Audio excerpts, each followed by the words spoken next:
Hey everybody, LARPcom here, or Spencer with LARPcom.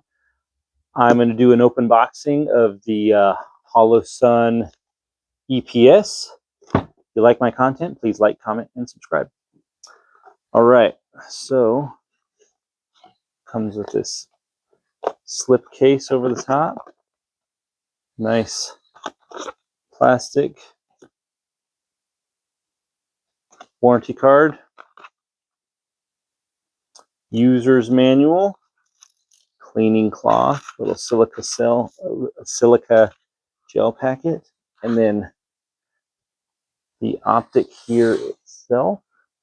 Nice little enclosed optic. I use these on, I have two of these already on my Shadow Systems DR920s, and I like them, so I'm continuing to use it. The screws. Look at this. There's a mounting plate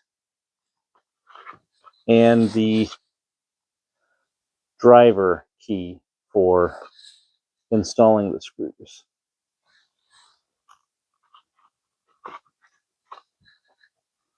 Nice little compact package.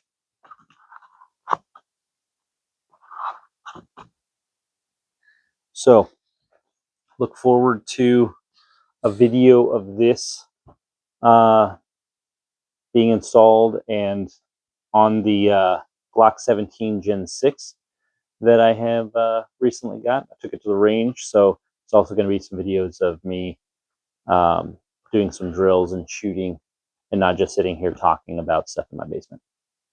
So hope that helped. See you on the next one.